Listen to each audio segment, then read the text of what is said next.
आयलेस विद्या महाविद्यालयात मी माझे विद्यार्थी आहे.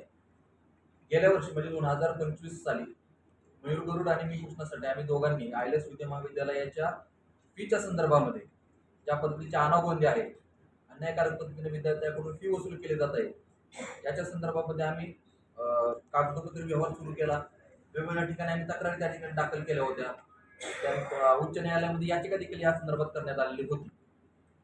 ही सर्व प्रकरण एका बाजूला, दुसऱ्या बाजूला 2026-27 म्हणजे येणारे जे काही शैक्षणिक वर्ष आहेत त्याच्यासाठी बाबा विद्यार्थ्यांकडून किती फी घेतली जावी याच्याबद्दल आम्ही विद्यार्थ्यांनी काही कॉलेजमध्ये विचारणा केली असता तिथून कॉलेजमधून त्यांना काही सकारात्मक प्रतिसाद आला नाही. त्याच्यानंतर मी विद्यापीठामध्ये त्याच्या अनुषंगाने अर्ज केला की बाबा 2026-27 साठी विद्यापीठाच्या फी फिक्सेशन कमिटीने मान्यता प्राप्त केलेली फी किती आहे.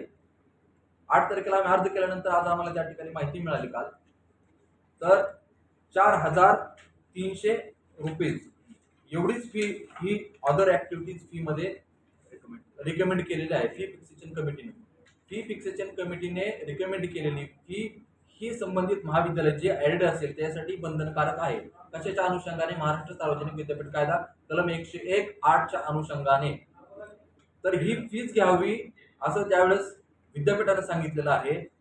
पूर्वी काय व्हायचं, 2024-25 पर्यंत जर आपण बघितलं शैक्षणिक वर्षामध्ये 88% पर्यंत कॉलेज हे फीज घेत होतं. म्हणजे साधारणतः 32,120 रुपये इतकी फीज एक्स्ट्रा कॉलेज घ्यायचं. आता ती फी कमी झालेली आहे जवळपास 88%. आणि टोटल फी स्ट्रक्चर मध्ये जर आपण बघितलं तर 77% घट किंवा कपात या फीज मध्ये आता होणार आहे. 2026-27 शैक्षणिक वर्षामध्ये जे विद्यार्थी BA-LLB आणि LLB 3 वर्षात 5 वर्ष कोर्सला ऍडमिशन घेतील त्यांच्यामध्ये या संदर्भामध्ये जागरूकता पसरावी या उद्देशाने आम्ही ही प्रेस कॉन्फरन्स आज करत आहोत. आमचा उद्देश फक्त विद्यार्थ्यांमध्ये त्या ठिकाणी अवेअरनेस यावं की आपण ज्या महाविद्यालयामध्ये ऍडमिशन घेत आहोत, राज्यातलं देशातलं एक रेप्युटेड कॉलेज आहे, गव्हर्नमेंटचं कॉलेज आहे, त्याला एड मिळतो. या कॉलेजमध्ये अन्यायकारक पद्धतीने मनमानी पद्धतीने आजपर्यंत फी घेतली जायची.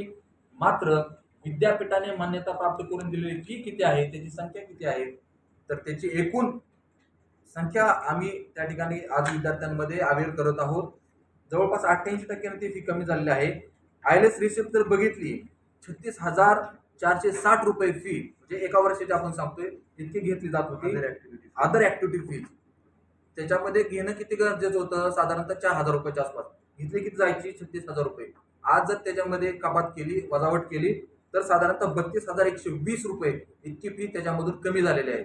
म्हणजे 4,000 रुपये आणि ट्युशन फी असेल आणि बाकीच्या ज्या गोष्टी असतील ते टोटल मिळून 9,550 साधारणतः 9,500 रुपये पकडू एवढीच फी विद्यार्थ्यांनी भरणं अपेक्षित आहे आणि विद्यार्थ्यांनी तेवढीच भरावी. जर एक्स्ट्रा फी घेतली जात असेल तर आम्ही त्याच्यामध्ये पुढे कायदेशीर कारवाईमध्ये आम्ही गोष्टी करू. टोटल फी किती घेतली जात होती आतापर्यंत आणि ही जास्तीची जी फी आहे ती किती वर्ष घेतली गेली? टोटल फी जेव्हा कॉलेज कॅल्क्युलेट करत होतं ते 3 मथळ्याखाली करत होतं. एक ट्युशन फीसचा एक हेड असतो, त्याच्याने नंतर एक हेड असतो अदर फीसचा आणि एक असतो अदर ऍक्टिव्हिटीज फीसचा. तर ट्युशन फी जीचा जो मथळ्याखाली जी फीज घेतली जाते ती राज्य सरकार अलॉट करतं. त्याच्यानंतर एडेड कॉलेजसाठी फी फिक्सेशन कमिटी जी युनिव्हर्सिटीची असते ती त्या मथळ्याखालच्या फीज अलोकेट करत असते आणि अदर ऍक्टिव्हिटीज फीज या आपल्याला पारित करून घ्याव्या लागत असतात. आजपर्यंत जर आपण बघितलं तर आमच्या हातामध्ये आणि आमच्या जे ऍप्लिकंट आहेत मिस्टर मयूर गरुड त्यांच्याकडून जी 3ऱ्या वर्षाची फीच्या अनुषंगाने आपण या गोष्टी लिगली गेलो होतो तर तेव्हा त्यांच्याकडून जवळपास 41,635 रुपये फीस घेण्यात आली होती जी टोटल फी 3ऱ्या वर्षाची.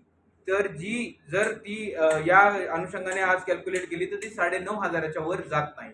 म्हणजे जो टोटल आकडा आहे तो 77% जवळपास खाली आलेला आहे घेतलेली फी आणि अप्रूव्ड फी. तर हा जो डिफरन्स होता हाच आमचा मुद्दा होता जेव्हा आम्ही लिगली त्याला अप्रोच केलं माननीय उच्च न्यायालयासमोर. आणि आज त्या अनुषंगानेच आपल्याला जी माहिती प्राप्त झालेली आहे पुणे विद्यापीठाकडून, त्याच्यामुळे आपण असं म्हणू शकतो की आपण जो एक मुद्दा कोर्टासमोर मांडला होता माननीय न्यायालयासमोर तो पारित झालेला आहे. आणि ही जी फीस आहे ती आता पीपल ॲट लार्ज आणि स्टुडंट ॲट लार्ज साठी कमी करण्यात आलेली आहे.